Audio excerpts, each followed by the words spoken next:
Welcome, Dr. David Klein of the Stages of Life Institute, and this is something everybody in the audience needs to listen to and pass along to your friends.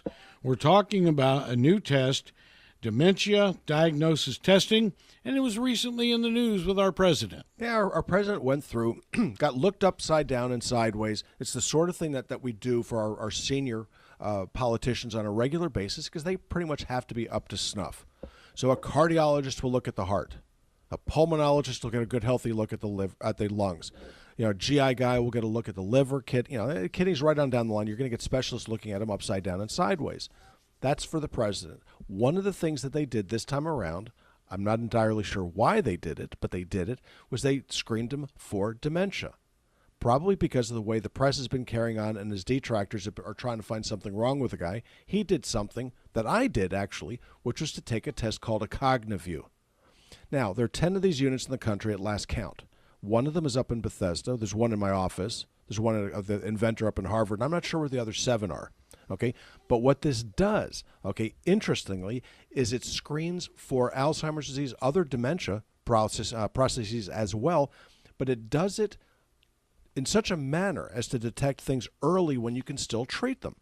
Now, by the time you end up doing the written interview things where draw a clock, if you can't draw a clock, you're already drooling in your oats, okay? That's just the way this thing is going to go. This thing is very, very high-tech. It involves using a little joystick, a little disc with a stick on it. And you have to start answering the questions on the screen, which are nonverbal, looking at pattern recognition, something called signal-to-noise ratio. It was developed to single out candidates for fighter pilot school. It works, okay? It works well enough to look for killers. It works really well enough to look for folks with Alzheimer's. So you can pick up early to very, very subtle changes in such a manner as to make them treatable. So it's when you come down to this, well, gee, I walk into a room and I can't remember why I'm there. Or if you're like me, you're driving down the road and don't get off on your own exit, okay? You start thinking, okay, well, do I have early dementia? And if I do I really want to know about it? Well, the answer is no, you probably don't have early anything other than the fact that you're daydreaming, as I do, and you're driving down the street and you made the same mistake 15 times before. No, you're not crazy, and no, you don't have Alzheimer's. But, okay, on an annual basis, it's not a bad idea to get checked out. It takes 20 minutes, not a minute more. Costs about $100. If you have insurance, it's about $10. And you'll know very, very clearly whether or not you have an issue of mentation. What do you do if you find that you do? Okay, so you've got mild cognitive defect here, mild.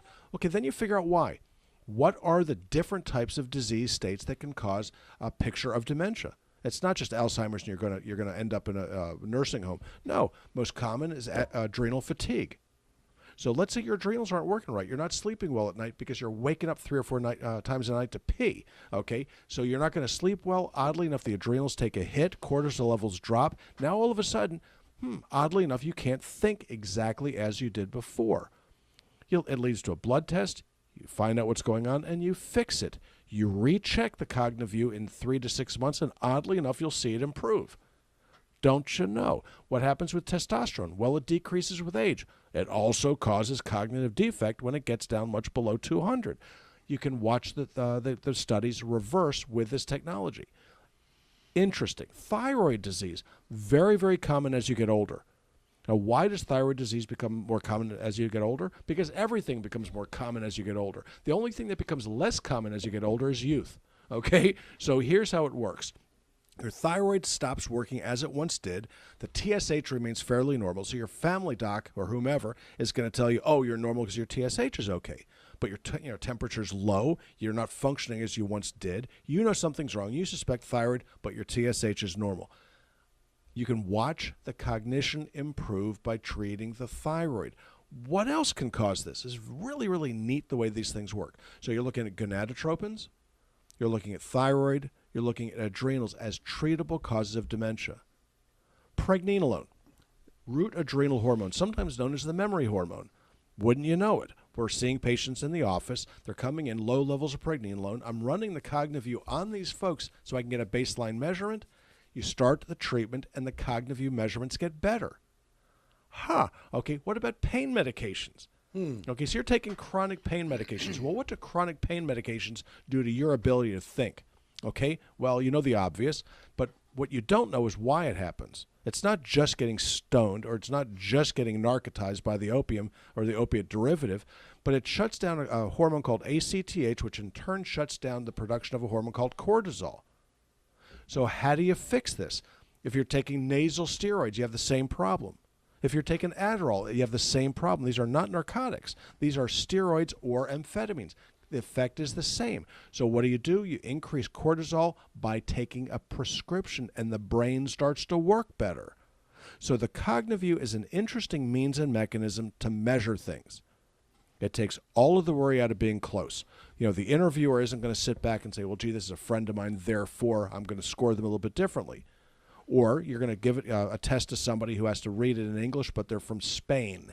Or you're going to take somebody that didn't quite make it through 5th grade, okay, and can't read well at all. They've been passing for a long time.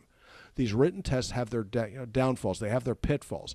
This does not have, or does it rely on any written anything. It's all pattern recognition.